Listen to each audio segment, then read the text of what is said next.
Rabanao tokantrano manaraka ny météo amin'izao fotoana izao ny sary azy tamin'ny zana-bolana tamin'ity androany ity malefaka tanteraka ny tsiokan'ny avaratraza no ny fisian'ny rindraona izay mitoetra ao atsin'ny nosy amin'izao fotoana izao ary atao anatin'ny telo andro avy dia mbola izay avaratraza malefaka izay hatrano no mandravitry ny toetriny androntsika amin'ny ankapobeny eto amin'ny nosy. Toy izao no ny toetriny androntsika ho an'ny rapitso vao maraina misy ny zavona ho an'ny ilany antsinanany avoatany mety isy ny orana any amin'ny faritra Ambatsoa ary mandraona kosa ny andro any Morotsiraka tsy moatsinana Madagasikara manomboka any amin'ny faritra Ivatovavy izay ka hatrany amin'ny faritry Nosy na ny Morotsiraka ny faritra Nosy.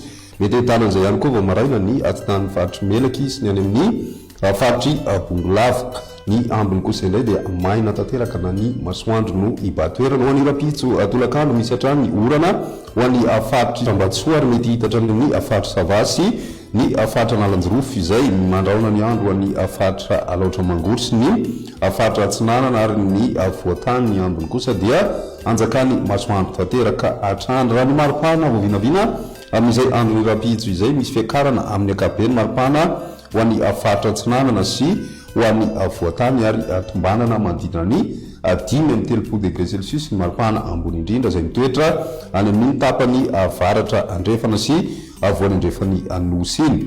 Ny toetrin'ny androntsika ho an'ny latsinainy dia misy hatrany ny zavona ho an'ny ilany antsinanany avoatany ary saika mahenika amina faritra maro izay indrindra ho an'ny faritra Alaotra Mangoro. Mety ahitana an'izay koa ho an'ny faritry Diana sy ny tapany varatra amin'ny faritry Sofia. Mandraona kosa ny andro ho an'ny faritra Savasy Ambatsoa ary ny faritra Nalanjorofo. Ny ambiny moa dia ny masoandro hatrany no ibatoera. Ny maripana ho vinavina amin'izay andro ny alatsinainy izay misy fiakarana hatrany izay maripana izay indrindra ho an'ny voatany satria dia manodidina 4-20 ka hatramin'ny 5-20 degré Celsius ary 7-20 ka hatramin'ny 7-20 degré Celsius kosa ho an'ny faritra Atsinanana. Ny any amin'ny tapany avaratra andrefana Madagasikara dia manodidina ny 5-30 ka hatramin'ny 4-30 degré Celsius ny maripana andrasana amin'izay andro ny alatsinainy izay hatrany. Ny talata misy hatrany ny raona izay mety andalo any amin'ny faritra avaratra Atsinanana Madagasikara.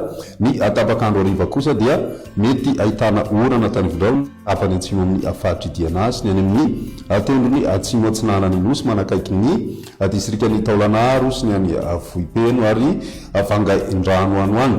Ny ambiny kosa indray dia maina tanteraka ny andro na dia somary lalovan-drano indraindray ho an'ny avoatany indrindra amin'ny tapakandro hariva. Raha ny maripana vao vinavina amin'izay andro ny talata izay mety ho tafiakatra hatramin'ny 4-20 degré Celsius ny maripana ho an'ny avoatany ary tombanana miakatra hatrany amin'ny 30 degré Celsius kosa ho an'ny faritra Atsinanana Madagasikara.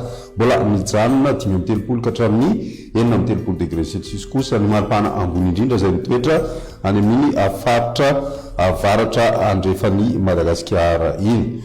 Dia izay ny mety eo tamin'ny teny ity ary rapisinay fotoana manaraka veloma tompo.